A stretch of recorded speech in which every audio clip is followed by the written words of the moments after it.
اور اس نے چراغ کی بتی منہ میں اٹھا لی تو ایک لونڈی یعنی کہ خدمت کرنے والی عورت اس کو بھگانے لگی، مگر آپ صلی اللہ تعالیٰ علیہ وسلم نے اس کو منع کر دیا اور چوہا وہ بتی لے کر کے اس مصلے پر جس پر آپ صلی اللہ تعالیٰ علیہ وسلم تشریف فرما تھے کہ لا کر ڈال دی، جس سے مصلی ایک سکے کے برابر جل گیا۔ حضور اکرم صلی اللہ تعالیٰ علیہ وسلم نے ارشاد فرمایا، جب تم سونے کا ارادہ کرو تو چراغ بجھا دیا کرو، کیونکہ شیطان ایسے جانوروں کو اس طرح کا کام کرنے کے لیے اکساتا ہے تاکہ تم کو نقصان پہنچا سکے۔ اور صحیح مسلم کی روایت میں ہے کہ حضور پاک صلی اللہ تعالیٰ علیہ وسلم نے حکم دیا کہ سوتے وقت آگ بجھا دیا کرو، اور اس کی وجہ بتائی کہ جھگڑیلو چوہے گھر میں آ کر آگ لگا کر گھر والوں کو جلانا چاہتے ہیں۔ اور میرے پیارے دوستو،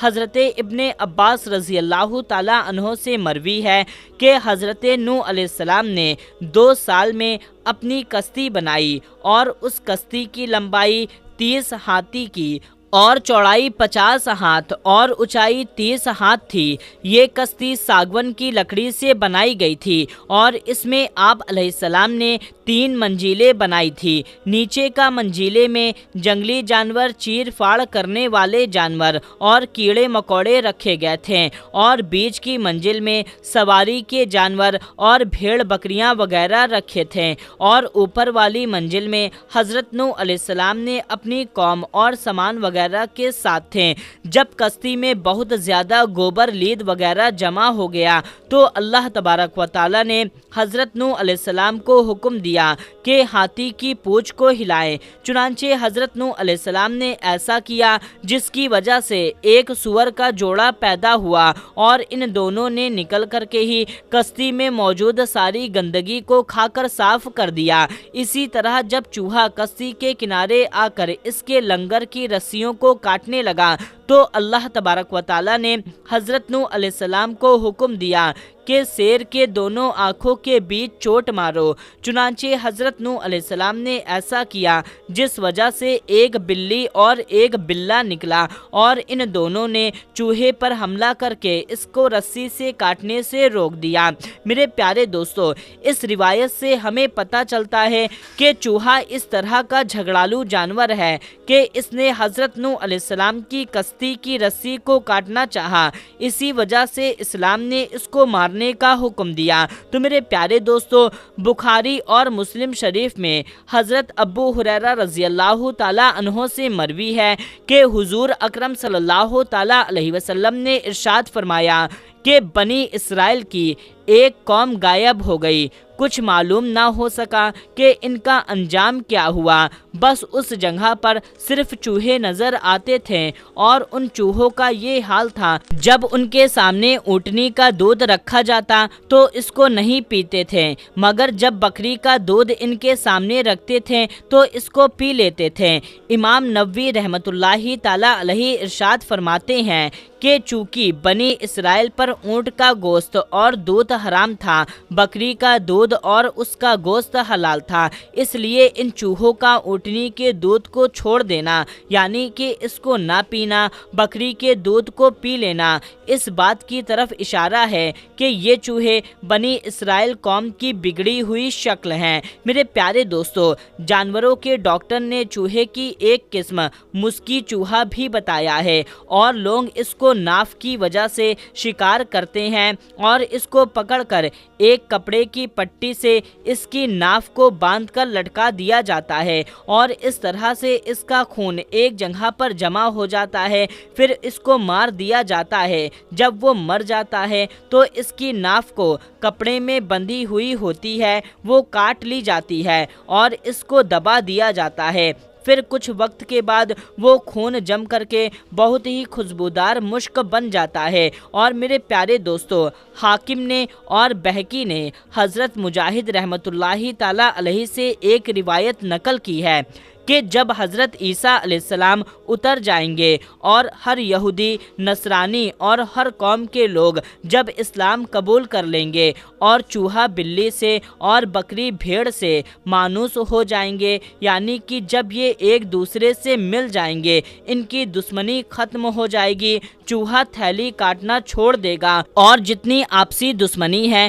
وہ ختم ہو جائے گی، تو یہ وقت ہوگا کہ دین اسلام سارے مذہب پر غالب آ جائے گا، یعنی کہ اس وقت صرف اور صرف مذہب اسلام کا بول بالا ہوگا۔ اور میرے پیارے دوستو، چوہوں کے بارے میں شریعت کا حکم یہ ہے کہ چوہے کا گوشت حرام ہے، ان کا جھوٹا مکروہ ہے، اور امام صحاب ابن زہری رحمۃ اللہ تعالی علیہ فرماتے ہیں کہ چوہے کا جھوٹا کھانا مکروہ ہے، چوہے کا جھوٹا کھانے سے بھولنے کی بیماری ہوتی ہے۔ اور امام بخاری نے حضرت ابن عباس رضی اللہ تعالی عنہ سے روایت نقل کی ہے کہ حضرت میمونہ رضی اللہ تعالی عنہا سے مروی ہے کہ حضرت میمونہ رضی اللہ تعالی عنہا فرماتی ہیں کہ ایک بار گھی میں ایک چوہا گر کر مر گیا، تو حضور اکرم صلی اللہ تعالی علیہ وسلم نے اس کے بارے میں ان سے پوچھا گیا، تو آپ صلی اللہ تعالی علیہ وسلم نے فرمایا کہ چوہے اور اس کے آس پاس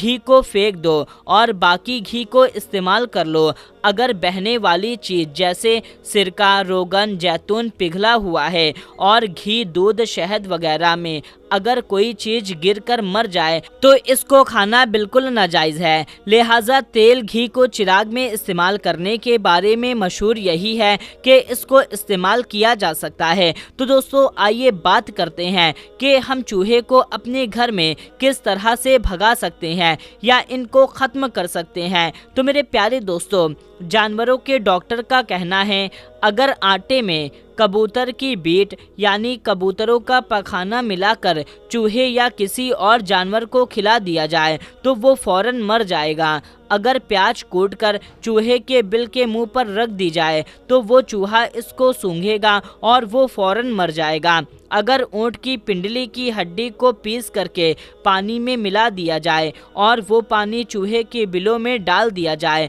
تو وہ سب چوہے مر جائیں گے۔ اگر چوہوں کو پکڑ کر اور اس کی پونچھ کاٹ کر گھر کے بیچ میں دبا دی جائے تو جب تک وہ پونچھ دبی رہے گی اس گھر میں چوہے نہیں آئیں گے۔ اور اگر جیرا، بادام اور نجرون کا دھواں چوہے کے بل کے پاس دیا جائے تو فوراً سب کے سب چوہا مر جائیں گے۔ اگر کالے کھچر کے سینگ کا دھواں دیا جائے تو سارے چوہے وہاں سے بھاگ جائیں گے۔ اور سمول فار ایک قسم کی مٹی ہے، اس کو عراق کے لوگ خراسان سے لاتے ہیں اور یہ چاندی کی دکانوں میں ملتی ہے، اور یہ دو طرح کی ہوتی ہے، سفید اور پیلا۔ اگر اس مٹی کو آٹے میں ملا کر ڈال دیں تو جو چوہا اس کو کھا لے گا وہ فوراً مر جائے گا، اور اس مرے ہوئے چوہے کو زندہ چوہا سونگھے گا تو وہ بھی مر جائے گا۔ تو میرے پیارے دوستو، چوہے کو اپنے خواب میں دیکھنے کے بارے میں علم والوں کا کہنا ہے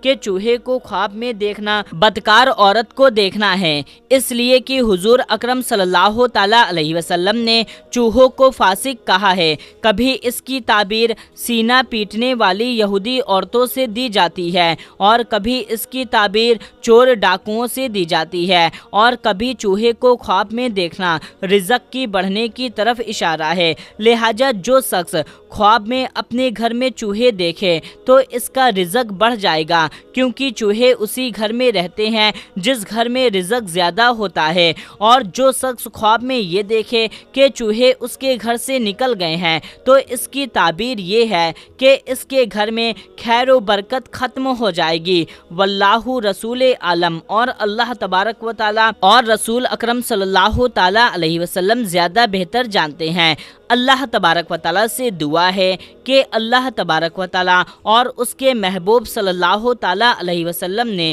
جن باتوں کا حکم دیا ہے اس پر عمل کرنے کی، اور جن چیزوں سے منع کیا ہے اس سے رک جانے کی توفیق عطا فرمائے، آمین یا رب العالمین۔ پیارے دوستو، ہم امید کرتے ہیں کہ آج کی جو معلومات ہے، جو چوہے کے بارے میں ہم نے آپ کو بتائی ہے، آپ کو پسند آئی ہوگی،